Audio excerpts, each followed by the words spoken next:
আগামীকালের দৈনিক রাশিফল নিয়ে বিস্তারিত আলোচনা করব ১২টি রাশির ভালো এবং মন্দ নিয়ে। এটা অতি পরিচিত প্রোগ্রাম। প্রত্যেকটা দিন আমি দৈনিক রাশিফল নিয়ে আলোচনা করি আপনাদের অ্যালার্ট করার জন্য। আগামীকাল ৩১শে অক্টোবর শুক্রবার, দশমী তিথি, ধনিষ্ঠা নক্ষত্র, বৃদ্ধি যোগ ও জন্মরাশি কুম্ভ। এবার ১২টি রাশিকে নিয়ে বিস্তারিত আলোচনা করব। কোন কোন দিক থেকে আপনার ভালো সময়, কোন কোন দিক থেকে আপনার সতর্ক থাকতে হবে, সবটাই আমি বোঝানোর চেষ্টা করব। তাই সঙ্গে থাকার অনুরোধ রইল।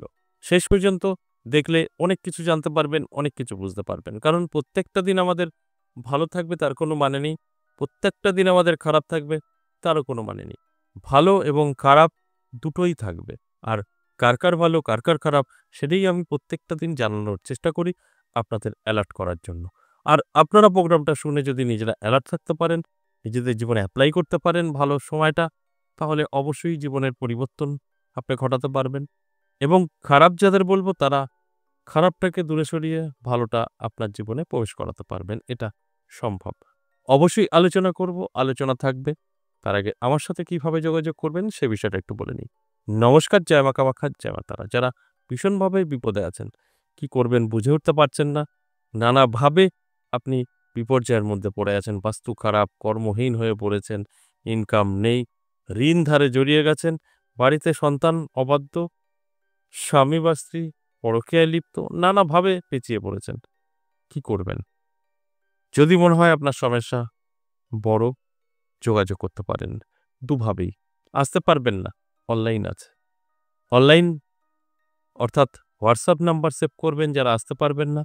সেভ করে হোয়াটসঅ্যাপে গিয়ে ভয়েসে বা লিখে বলবেন, আমি আসতে পারবো না, আমার এই সমস্যা, বা আমি কিছু বলতে চাই। আপনার মতো করে মেসেজ করবেন। আমাদের এখান থেকে কিছু প্রসেস আপনাকে পাঠানো হবে, কমপ্লিট করবেন। ২৪ ঘন্টার মধ্যে কল করা হবে। আর যারা আসতে পারবেন তারা হোয়াটসঅ্যাপ নাম্বার সেভ করবেন না, কলিং নাম্বার সেভ করবেন এবং কল করে নামটা লিখে দেবেন। দুটো জায়গায় পাবেন, তারাপীঠ এবং আমার নিজের মন্দির ১০ মহাবিদ্যা কালীবাড়ি এবং কৃষ্ণকালী মায়ের মন্দির। এই ১০ মহাবিদ্যা কালীবাড়ি পাবেন প্রত্যেক সপ্তাহে ৩ দিন, সোমবার, মঙ্গলবার, বুধবার। আর তারাপীঠ ইংরাজি মাসের শুরু এবং শেষ। সবটাই ফোন করবেন, জেনে নেবেন এবং নামটা লিখে দেবেন। তাহলে আপনি বুঝতে পারবেন যে আপনার কি করণীয়, সবটাই আপনাকে বলে দেবে। ফোন করে জেনে নেবেন। এবার আসুন আজকের আলোচনা দৈনিক রাশিফল নিয়ে। এই দৈনিক রাশিফল আলোচনা বহুদিন ধরে আমি করি আপনাদের অ্যালার্ট করার জন্য। আপনারা যদি জানতে পারেন সেভাবে তৈরি থাকতে পারবেন। সেইভাবে তৈরি থেকে সেইভাবে চললে আপনার জীবনের অবশ্যই পরিবর্তন ঘটাতে পারবেন। আমরা যদি জানতে পারি আমাদের শুভ কিছু অপেক্ষা করছে, সেটা তো অবশ্যই আমরা নানা দিক থেকে সুযোগ সুবিধা পেলে গ্রহণ করতে পারবো। আর না জানলে সেটা সম্ভব না।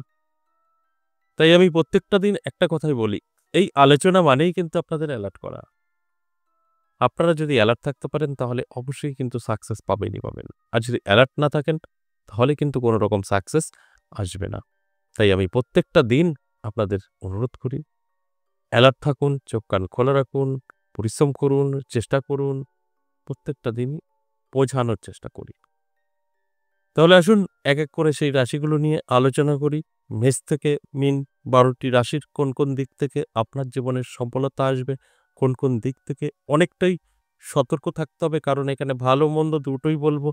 যাদের মন্দ বলবো তারা অবশ্যই তাদের জীবন থেকে সরাতে পারবে। অর্থাৎ আপনি সেই জায়গা থেকে বেরিয়ে আসতে পারবেন। আপনার প্রবলেম বা ক্ষতি হবে না। না জানলে সেটা অবশ্যই হবে। তাই আমি প্রত্যেকটা দিনই আপনাদের বোঝানোর চেষ্টা করি। মেষ রাশির জাতক জাতিকাদের খুব একটা কিন্তু ভালো যাবে না।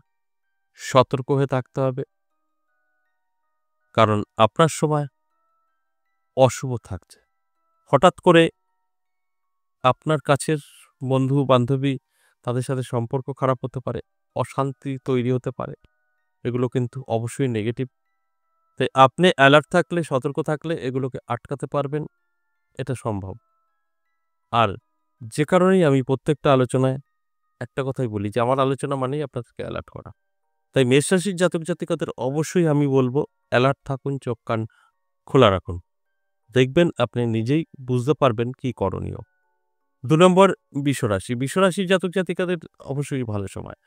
নানা দিক থেকে কিন্তু আপনার সুযোগ আসতে পারে, যোগাযোগ তৈরি হতে পারে। তাই অ্যালার্ট থাকুন, চোখ কান খোলা রাখুন। পরিশ্রম চেষ্টা অবশ্যই করতে হবে। তাছাড়া ভালো কিছু ঘটবে সম্ভব নয়। তাই বিশ্বরাশির জাতক জাতিকাদের কিন্তু অবশ্যই সময়টা ভালো। আমি বলব অবশ্যই এই ভালো সময়টা ভালো কাজে ব্যবহার করুন। পুজো অর্চনা নিয়ে থাকুন। ঈশ্বর বিশ্বাসী হন। আপনার অবশ্যই জীবনের পরিবর্তন ঘটবেই ঘটবে। এরপর মিথুন রাশি। মিথুন রাশির জাতক জাতিকাদেরও কিন্তু নানা দিক থেকে বিপদে পড়ার সম্ভাবনা থাকছে।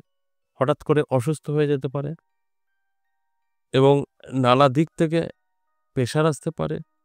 যেকোনোভাবেই হোক না কেন সময়টা আপনার কন্ট্রোলে রাখতে হবে। তাছাড়া আপনার সময়টা কিন্তু খুব একটা ভালো দেবে না। তাই অ্যালার্ট থাকুন, চোখ কান খোলা রাখুন।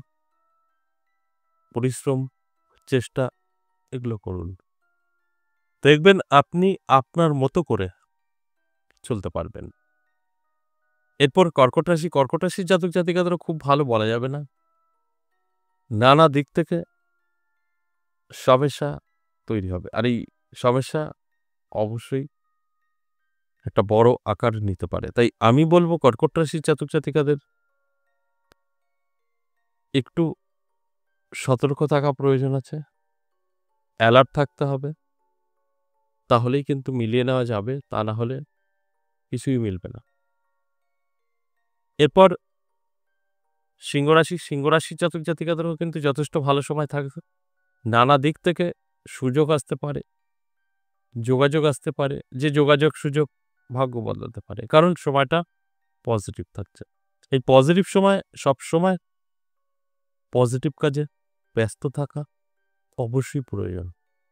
আর যদি মনে হয় যে না আমার যা হবে হবে বলে দিয়েছে, সব পেয়ে গেছি, তাহলে ভুল হবে। তাই ওই ভুলটা কখনো করবেন না, করলে পরে পিছিয়ে থাকতে হবে। এরপর কন্যা রাশি। কন্যা রাশির জাতক জাতিকাদের ভালো সময়। কন্যা রাশির জাতক জাতিকারা যারা আছেন আমি বলব চোখ কান খোলা রাখুন, অ্যালার্ট থাকুন এবং অনেক কিছু উপলব্ধি করবেন সেগুলোকে অবশ্যই গ্রহণ করতে হবে, নিজের জীবনে এপ্লাই করতে হবে। তবে গিয়ে কিন্তু রেজাল্ট আসবে। আর যদি মনে হয় যে আমার যা খুশি হবে, দেখি কি হয়, তাহলে কিন্তু ভুল করবেন। আপনার সময় অবশ্যই ভালো। এই ভালো সময় আপনার ঝাঁপিয়ে পড়ুন। আর যদি সেরকম ঝাঁপিয়ে পড়তে পারেন, তাহলে কিন্তু আপনি অবশ্যই অনেক কিছু বুঝতে পারবেন, অনেক কিছু জানতে পারবেন। এরপর তুলা রাশি। তুলা রাশির জাতক জাতিকাদেরও দারুণ সময় থাকছে। নানা দিক থেকে অর্থ এসে হাতে ধরা দেবে এবং তুলা রাশির জাতক জাতিকাদের বলব যে নানাভাবে আপনার কাছে অর্থ আসবে। এতে কোনো সন্দেহ নেই। তবে অ্যালার্ট থাকা প্রয়োজন আছে। সেটা লটারি থেকেও আসতে পারে, পাওনা টাকাও রিটার্ন আসতে পারে। সময়টা আপনার ভালো, জাস্ট এটাই কিন্তু আমি বলতে পারি। তাই ভালো সময়ে যদি ভালো কাজ করেন সেখান থেকে অবশ্যই বেনিফিট আসে। বৃশ্চিক রাশির জন্য ভালো সময়। বৃশ্চিক রাশির এই শুভ সময় অবশ্যই আপনি শুভ কাজে ব্যস্ত থাকুন। বাড়ি পজিটিভ 100% হবে।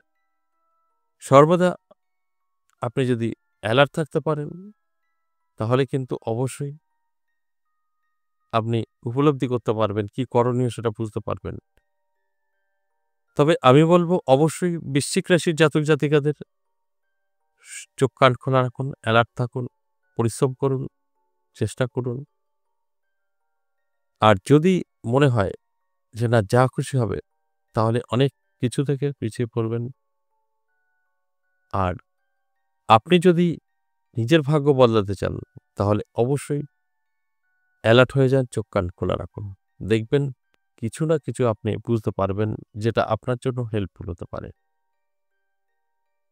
এরপর ধনুরাশি। ধনুরাশির জাতক জাতিকাদের খুব একটা ভালো সময় যাবে না। অর্থহানি হতে পারে, অর্থাৎ অর্থ হারিয়ে যেতে পারে, নষ্ট হতে পারে। ব্যবসা মন্দা যাবে, ভালো যাবে না।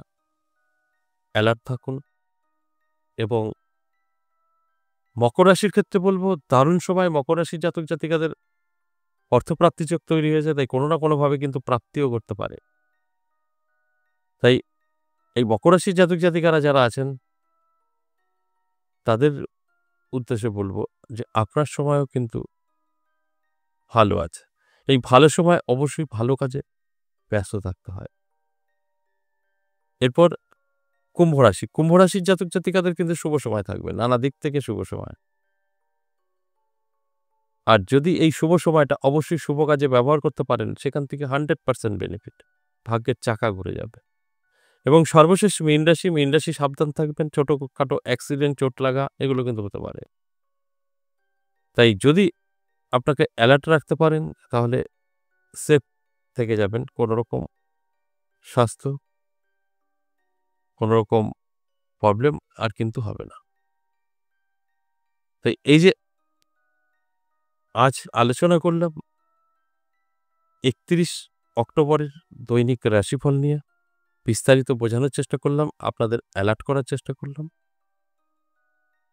এগুলো অবশ্যই যদি ভালো করে বুঝে শুনে চলতে পারেন, আপনার ভাগ্যের চাকা কিন্তু ঘুরতে পারে। কারণ এই আলোচনা থেকে বহু লোকের জীবনের পরিবর্তন ঘটে গেছে। তারা সঠিকভাবে বুঝতে পেরেছে। অনেকে সঠিকভাবে বুঝতে পারে না, তাদের পরিবর্তন এখনো ঠিকঠাক হয়নি। আজ এ পর্যন্তই, আবারও আসবো নেক্সট ভিডিও নিয়ে। ততক্ষণ ভালো থাকুন। নমস্কার।